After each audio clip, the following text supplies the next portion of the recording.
Bonjour à toutes et à tous et bienvenue dans ce journal sur TV Vendée en ce lundi 26 mai. Voici les titres de cette édition. Ils sont plus de 660 jeunes vendéens depuis 2019 à avoir bénéficié d'une bourse départementale pour récompenser leur engagement bénévole. Vendredi dernier, plus de 100 d'entre eux ont été reçus par le département afin d'être honorés pour leur investissement local. La gendarmerie de la Vendée ouvrait ses portes au public à La Roche-sur-Yon pour une 3e édition riche en découvertes. Les Vendéens ont pu explorer les coulisses des différentes unités, assister à des démonstrations et s'essayer à un parcours d'obstacles. Une journée conviviale pour renforcer le lien entre citoyens et gendarmes. Enfin, nous vous ferons découvrir la dernière exposition proposée par le Préhistosite du Cairn à Saint-Hilaire-la-Forêt. Elle s'intitule « L'homme et la mer à la préhistoire » et vous plongera en immersion dans le monde des premiers navigateurs. Mais on commence ce journal en prenant la route des Sables d'Olonne où se déroulera à partir de ce mercredi 28 mai la prochaine édition de la Vendée Va'a, un événement qui tire son nom du mot pirogue en polynésien. Pendant 4 jours, c'est tout un village qui va être installé pour faire découvrir les richesses et les savoir-faire de la Polynésie à travers l'artisanat, la danse, le tatouage ou encore la gastronomie. Une grande fête durant laquelle auront également lieu les traditionnelles courses de pirogue polynésiennes en haute mer. On est unique parce que nous sommes les seuls à avoir copié une course qui est la course polynésienne de référence, qui s'appelle la Hawaii Kinui, qui fait 3 étapes et pour les hommes 128 km. On va d'île en île. Et puis je dirais, c'est un point important, c'est de comprendre, faire évoluer, avoir des thèmes d'actualité comme l'environnement, comme, je dirais, l'art polynésien. C'est-à-dire que la course en elle-même ne peut pas vivre. Elle vit aussi parce qu'il y a d'autres choses autour. L'esprit du Va'a, donc de le Va'a, la pirogue, c'est vraiment ça, c'est cet esprit de partage, de communauté, cet esprit de famille. Alors aussi des moments qui sont très intéressants, très forts, c'est le matin avant chaque départ de course, on a la prière traditionnelle et le haka. Donc ça, voilà, pour le public, c'est aussi un moment qui est agréable à partager. Après, voilà, les coureurs s'en vont en mer, vont faire leurs courses, mais voilà, le public peut encore profiter des animations, partager, et puis après profiter des arrivées voilà, sur la plage. Donc ça permet de fédérer vraiment et de découvrir cette culture sur tous ses aspects, on va dire. Ces jeunes Vendéens, âgés de 16 à 25 ans, ont tous un point commun. Ils sont engagés dans une mission de bénévolat dans le département. Et justement, depuis 2019, le conseil départemental a choisi de récompenser celles et ceux qui, malgré leur jeune âge, n'hésitent pas déjà à s'investir localement dans la culture, le sport ou le social. 126 bénévoles ont ainsi été mis à l'honneur vendredi dernier lors d'une cérémonie pour honorer leur investissement. Ils ont à ce titre reçu une bourse allant de 350 à 800 € destinés à financer des projets personnels comme le permis de conduire ou leurs études. Je fais partie de 5 associations, le Foyer des Jeunes, le Comité des Loisirs, la CNCNU du Puy du Fou. Je suis joueuse au FC Saint-Laurent-Malvan de foot et je coach les U15 féminines à Saint-Laurent-Malvan aussi. C'est toujours été une envie pour moi de faire du bénévolat, surtout grâce aussi à mes parents. Amnesty International propose vraiment une étroite collaboration, une coopération et une solidarité énorme, on va dire. Ça m'a vraiment permis de pouvoir échanger avec des personnes envers qui j'aurais jamais imaginé pouvoir aller. Parce que je me suis dit, ils sont bien trop vieux, jamais j'aurais le courage ou quoi que ce soit d'y aller. Je ne sais pas si après c'est un accès plus rapide à la maturité, mais je pense que ça y contribue, oui. L'association Rôle Petit a été créée en 2008 et elle propose des activités d'éveil pour les enfants de 2 à 6 ans. Mais il faut savoir que je suis née dans une famille de bénévoles et voilà, et du coup j'ai grandi là-dedans. C'est la transmission comme il dit. C'est la transmission, c'est exactement ça. Et même dans l'association Rôle Petit, il y a aussi ma fille. Alors à la base, ce qui est difficile, je pense, c'est tout l'administratif. Faire les statuts des associations et puis aussi trouver un lieu, une salle pour faire ça, des fonds financiers parce que pour l'éveil il faut du matériel, mais on a eu beaucoup de chance parce qu'on a réussi à avoir des sponsors et en plus une opportunité de matériel pour très peu.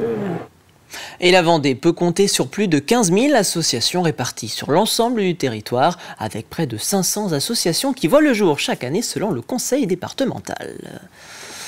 Je vous propose de reprendre la direction du bord de mer où 12 pompiers vendéens, volontaires et professionnels ont réussi le défi de réaliser un aller-retour à la nage entre la Tranche-sur-Mer et l'île de Ré.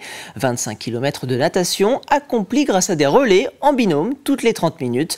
Un défi solidaire lancé pour récolter des fonds en faveur de l'association Les Petits Doudous Lyonnais qui a pour objectif d'améliorer le séjour des enfants opérés. C'est important pour nous parce que on pouvait allier le plaisir du sport et aussi avoir de l'associatif envers les autres, et ça nous permettait aujourd'hui de pouvoir récupérer des fonds, notamment pour cette association du CHD de Vendée. Ça tient à cœur parce qu'on est au contact de la population toute l'année, forcément. On est souvent dans les hôpitaux, on a affaire aussi à toute personne, qu'elle soit âgée ou même des enfants. Donc forcément, moi-même étant père de 2 petites filles, cette association m'a beaucoup touché, donc c'est pour ça aussi qu'on a décidé de se lancer dans le projet. Ça montre qu'on travaille les pompiers et nous pour le même but. On a le même centre d'intérêt. On travaille pour les enfants, mais pour les adultes aussi. Et c'est vrai qu'eux, ils interviennent aussi pour des enfants quand ils sont appelés au domicile ou pour des accidents. Et nous, après, on prend le relais au niveau de l'hôpital. Donc c'est vraiment, ça montre notre cohésion et notre travail d'équipe avec eux aussi.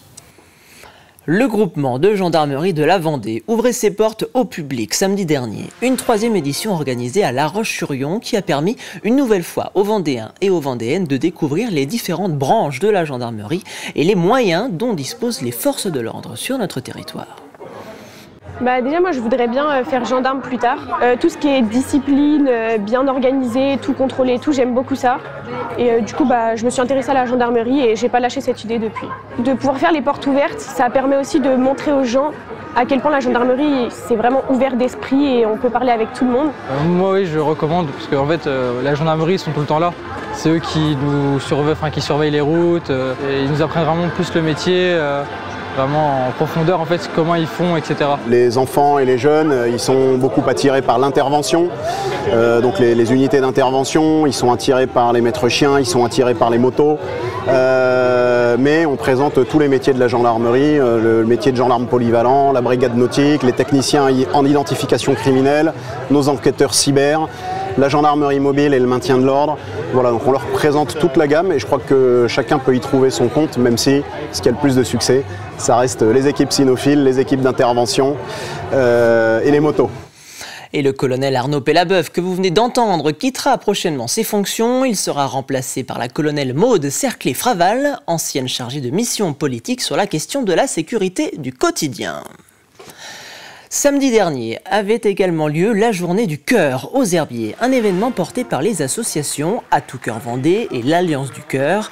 L'objectif, sensibiliser le grand public sur la prévention des maladies cardiovasculaires à travers des ateliers de prévention, des conférences et même des dépistages. Chaque année en France, 120 000 personnes sont victimes d'un infarctus du myocarde.